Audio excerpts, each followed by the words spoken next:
It's 2020 and we're celebrating a new year, thinking of those resolutions for the year to come.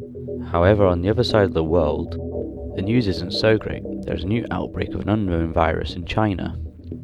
In the city of Wuhan, those who are becoming ill seem to have a link to a local fish market. People are becoming seriously ill, and cases continue to rise and spread. The World Health Organization then announces that this is a new coronavirus. The news that no one wanted to hear, that the outbreak is a global pandemic. Testing ramps up around the world. Governments provide guidance to the best they can. Travel plans are halted. Despite these measures, more and more people become ill. We see our first case in the bubble of St. Andrews. Then, we will beat the coronavirus, and we will beat it together. And therefore, I urge you, at this moment of national emergency, to stay at home, protect our NHS, and save lives. Thank you. For everyone, you must stay at home unless it is absolutely essential to go out, and that includes working from home wherever possible. Life should not feel normal for you right now, so if it is, then you are not doing the right things, and I want to ask you today to please put that right.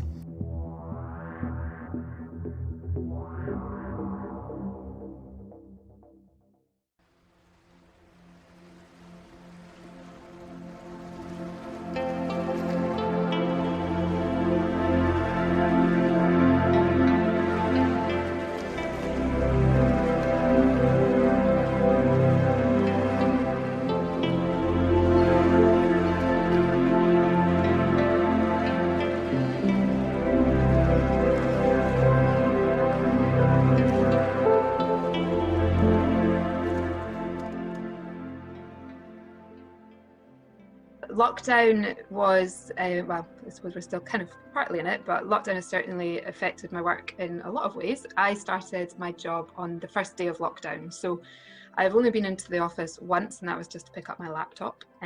So all of my teammates pretty much have only met online. A few of them I've maybe met just by stopping by to pick up things from their house that I might need, or a social distanced chat.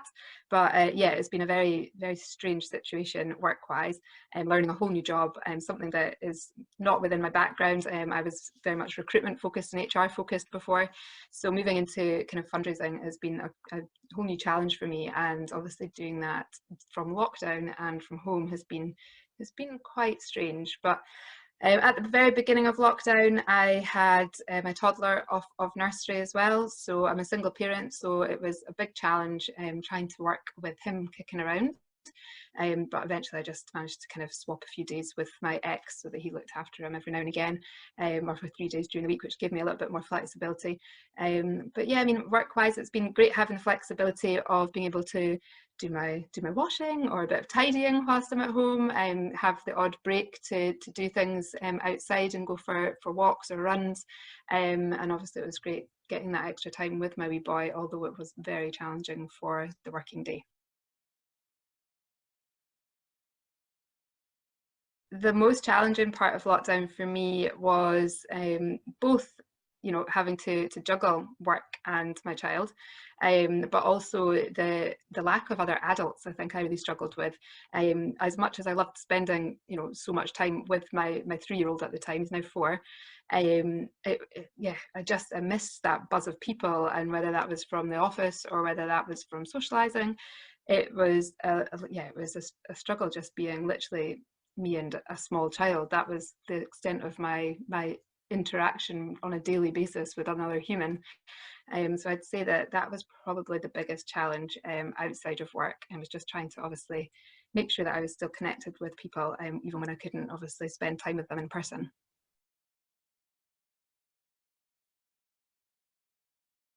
So on the flip side, I suppose positive would be getting to spend so much time with my child. You know, he's normally in nursery whilst I'm at work. So, well, he is now, obviously, now that nurseries are back open. But that time that I got with Alfie is time that I would never have had. So it's, you know, I got to, you know, strengthen the bond that I've got with him, and really kind of we were outdoors all the time.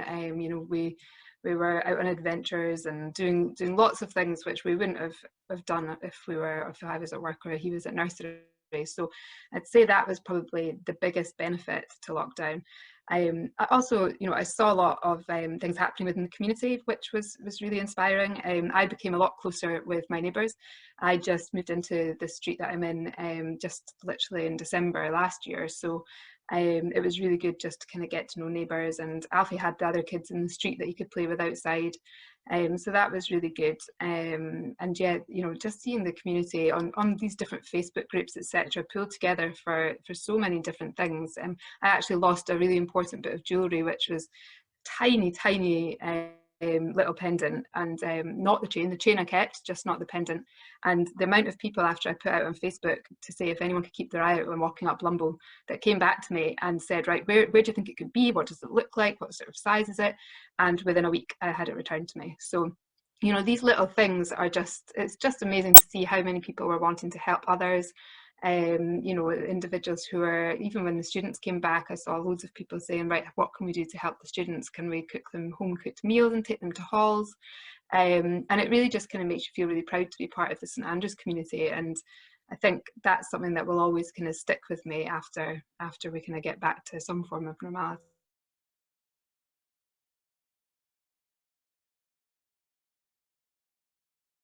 At the start of lockdown, it was quite difficult for me as a single parent initially. So when lockdown was announced, I didn't have Alfie. He was at his dad's house, and I absolutely freaked out because I was like, what's going to happen here? Nothing had been said about split families, and I really was panicking that I wasn't going to see my child again for the duration of lockdown, and how do I get him back? And I was glad when I saw on kind of forums on the internet that I wasn't the only person who had that initial panic. Because I guess nobody knew kind of what to expect. But I think if I were to go back, I'd probably say to myself, don't panic. This isn't going to be a complete disaster. It's not, we just need to do this, and we need to get through it, and we will get through it. And just take one day as it comes, one day at a time, because there was nothing really else that we could do. And I think that stressing out about it wasn't going to help me or help Alfie or help anybody really. So I think I would just say, just take it a day at a time, and it'll all be fine.